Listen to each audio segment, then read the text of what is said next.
of business is approval of the minutes for November 13 to 10 meeting of the Audit and Compliance Committee. Is there a motion to approve? So moved. Second? Second. All in favor say aye. Aye. All right. Item 3 is going to be a discussion of our annual audit work plan, including risk assessment process and the priority audit activities. Derry, would you want to take that? Yes, sir. Today we present to the Audit Committee, pursuant to the Charter, our annual audit plan for fiscal year 2011-2012. Those documents were provided to you previously. This plan, which has been reviewed and approved by Chancellor Brogan with input from senior staff, reflects and lists those individual audit projects to be conducted by our office during the fiscal year 2012, and is a reflection of an allocation of resources to be devoted to other specific assurance activities. This is part of the Audit Committee's important duties to approve the audit plan and then submit for review that plan after it has been approved to the chair of the Board of Governors for her review. The audit projects, if you'll look on page 2 of the plan, are in subsection 3. It's entitled Audit Plan for the fiscal year 2011-2012. Very briefly, it includes, after our risk assessment process, our systematic risk assessments process, 4 projects: institutes and centers, ethics climate audit, tuition differential fees and programs, and the Board of Governors Foundation. In the overview of the plan is a description of our audit planning process and the risk assessment process. I want to just make 2 or 3 points about those specific items that we are recommending be conducted during the next fiscal year. Institutes and Centers is a program that has been here for a while, and the board has operated and implemented its particular responsibilities under that. The reason it is only allocated 50 hours is because we plan on beginning that particular review during the remainder of this fiscal year. The ethics climate audit is allocated only 50 hours. It is a review of the infrastructure in place here at the Board of Governors to comply with the ethics laws that are applicable to the members of this board and to staff here at the Board of Governors. We have been working on that audit for about a month and a half, and that's why it's only allocated 50 hours. After, again, our risk assessment process, the tuition differential and tuition and fees programs almost goes without saying. That is one of the more important auditable activities, but also one of the more important operations that the board has. Those processes and procedures have been in place for at least 2 years. And then finally, the Board of Governors Foundation.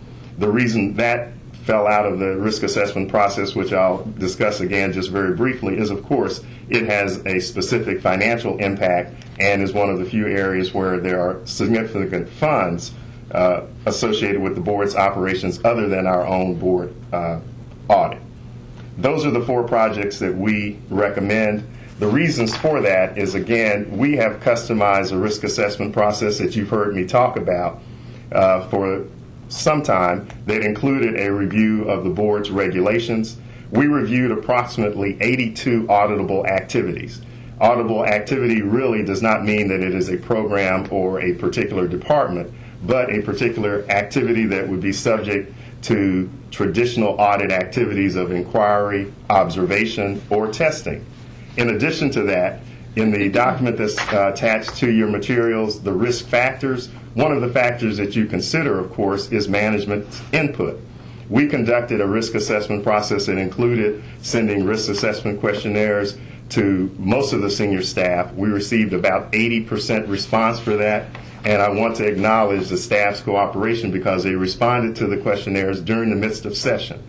So with the data and information from the Regulation Compliance Project and with those responses, and in addition to that, the input from Chancellor Brogan and the other senior staff, we feel comfortable that the projects we are proposing are some of those that should be conducted first, given the resources that we have available.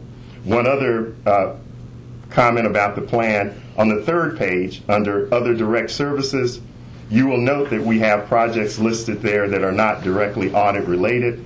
What that part of the plan reflects is that we do have in our office we wear at least 3 different hats: investigations, compliance, and audit. The reason that there is only allocated for the next fiscal year a little over 600 hours for audit activities is because those activities are mandated both by the Audit and Compliance Committee Charter and, of course, by the statute, the Inspector General Act, which I'm required to comply with. An effective and rigorous evaluation of operations demonstrates the Board of Governors' commitment to accountability and its equal commitment to integrity, efficiency, and sound internal controls. The audit plan that we present to you today reflects this audit committee's responsibility to review that plan, and upon your input and any changes that are necessary after that, we would of course change the plan. One other comment about any audit plan: it is a plan that is subject to change. Of course, if it's based on an allocation of resources, resources may change during the year. In addition to that, the value of an internal audit function as compared to an external audit function, and I should say the added value, because they're both, of course, extremely valuable, but the added value is that management's input is part of the plan, and once the plan is in place, it is your opportunity to direct us in whatever area you think we should do first. And I've mentioned that to you many times in our conversations and my presentations, that if you think we should do something else first, that is part of what makes our system an effective and rigorous assurance services.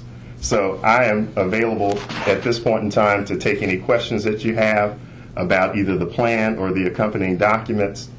And due to, of course, the fact that many of you have other things that are pressing in terms of time matters, I want to, of course, give Chancellor Brogan an opportunity to make any comments he thinks appropriate. So at this point in time, do you have any questions of me? Yeah, this is John any Temple. questions from any of the members? Yeah, John Temple, just quickly. How many hours are for the foundation, and how many hours are for the tuition differential and fees? Yes, sir. We estimate that those projects would take about 250 hours each. Okay. Of course, that could change once we began the actual detailed preparation of an audit program. Okay. Any other questions? Frank, do you have any comments? No, sir. I hope everybody can see we've spent a good amount of time on this, trying to organize ourselves appropriately. When you look at an internal operation, the likes of the State University System's Board of Governors office, the risk assessments, because I've done them at large universities, get to be a little tricky. There just aren't that many things by volume that we do. And so we really feel that the items that came up on the risk assessment really lent themselves legitimately to those things that are the largest, have the greatest potential. I think the audit of the foundation is very timely, because I think it will give us both the opportunity to let the universities who contribute money to this foundation know that it is being spent appropriately and wisely, and that is something they should know. But we also, as you all remember, have significant amount of money that we hold for charitable contributions, for scholarships, for students who are either needy or disabled and needy. And it will also give those foundations, I hope, the confidence level that we're on top of that distribution as well. So all of that having been said, I think it puts us in pretty good shape in terms of what the highest potential risk items would be for an organization of this size and scope. Thank you, Mr. Chair. Okay, Judge good. Stavros, I see that investigative is about 665 total estimated hours. How does that compare with what the past has been? That is consistent in our review of historical allocation of our resources, because those matters inherently take up a significant amount of time, even if they are minor matters. And as you have already heard when we discussed the preliminary inquiry process, if we actually undertake a preliminary inquiry, that is a labor-intensive endeavor, even though it is in essence a review of whether the universities are adequately addressing issues. So based on the one that we did this past fiscal year, yes, sir, that is a fair, based on historical data, a fair allocation of the time that we might spend on those kinds of matters. Thank Gus, you. so far lately, it's been quiet, but I hope I'm not putting a black mark on ourselves now. Well, I just tapped on the wood table here, sir, so we knock on wood. It has been, relatively speaking, quiet. It runs in spurts. You know, it's quiet, and then all of a sudden, a lot of issues raise their heads, so. If I may then, Chair Tripp, the plan submitted today, as you have been told, was reviewed by the Chancellor and approved. This plan is a result of a systematic risk assessment process that included input from our senior management staff and the results of our regulation compliance review, and it reflects those projects to be conducted during fiscal year 2012, consistent and in accordance with the duties delegated to the Audit Committee by the Board. We ask today for your approval of this audit plan and submission for review of that approved plan to the Chair. Mr. Chairman, I I move approval of the plan. Is there a second? Second. All in favor, say aye. Aye. All right, the plan is approved. Derry? Yes, sir. On the agenda that you sent me, you had a discussion of the ethics audit status. That was going. You want to go into that? No, sir. We were going to move that to our next meeting just because we knew we would be pressed for time today. Okay, so do we have anything else we need to bring up, Derry? No, sir. Nothing from me at this time. All right, any comments from the board members? Everything looks good to me. Nope. Good. Good. Well, thank you for joining us, and we'll see each other in June. We're going to have a short meeting of the of our compliance committee at the University of South Florida, and I don't think they've set the exact time for it. Have they, Gary? I'm looking at Mike. No, sir. That is correct. And Mr. Chairman, this is Frank. We'll all be together again, of course, next week on the telephone for the regularly scheduled meeting of the board, and by that time we should have all of that nailed down. Okay, good. So we'll just plan on meeting again at the University of South Florida in June as to our committee meeting. Very good. Frank, well, we got you. Any comments from you about how the session turned out at the end? Well, all things considered, you know, I just got back from a meeting with a lot of my colleagues from around the country, and I know I sound like Mr. Glass half full, but based on some of the comments from a lot of those folks, it could have been a darn sight worse. They're still in many states facing double-digit reductions in state university system budgets. Ours is pretty close to a break-even proposition between what they did for us and then, of course, the 15% differential tuition that they're calculating in. And, of course, we got about $130 million unexpected dollars in PICO, because if you recall, we went to zero for PICO, and they cobbled together some funds and took us back to about $130 million. So all things considered, could have been a lot worse. Not bad. And the way I've billed it, Mr. Chairman, is that this would be the second year in a row where significant cuts at the university should not have to be the case. So while it could be a lot better, it could be a lot worse. Yeah. I get information from Appalachian State University, and my understanding, North Carolina cut their higher education budget over 17%. Yes, sir. That's where I came back from, and boy, they were singing the blues. They really took it, and so did several of the other states. So, yeah, all things considered, we didn't come out too badly.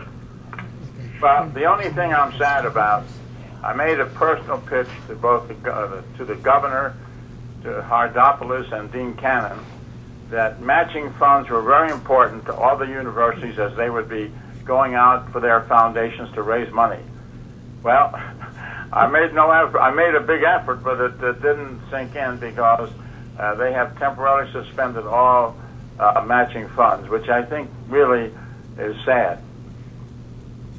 Yeah, it is. This is the first time they actually took an official action since they stopped paying the match, and the official action, as Governor Stavros mentioned, was to officially suspend the matching grants programs. That includes both those that are already due and any going future. They're trying to reconfigure what they do with the hope that maybe they can identify those that are still sitting there in the pipeline unmatched as a priority and go at it again. But it's worrisome that they actually took an official action this session to officially suspend it. Does that mean, Frank, that they're going to have to take an official action again now to even bring it back before they think about the budget? I would think so. You know, that's what's troubling about this official action, Norm, is the fact that it is unusual. They've not done this before. They haven't paid the match, but they've never actually taken an official position.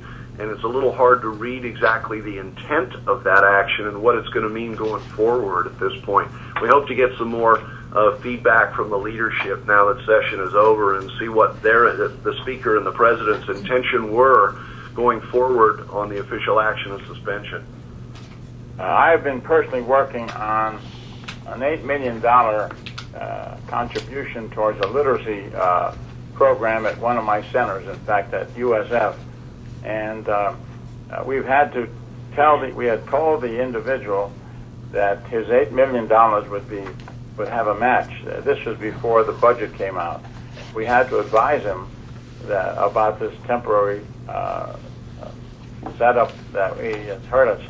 I don't know what's going to happen. We're still going to try to get that match for literacy, not the match, but to get the contribution. As far as the match is concerned, it's probably where Bill Huff's $30 million contribution to the University of Florida is sitting right now without a match. So it's going to hurt. It's going to hurt all the foundations, every one in the state. Yep, I think it's tough. All right, well, if we have nothing further, is there a motion to adjourn? So moved. And we stand adjourned, and we'll talk to you next week on our phone conference. Thanks for joining, everybody. Bye-bye. Thank you. Bye. Thank you.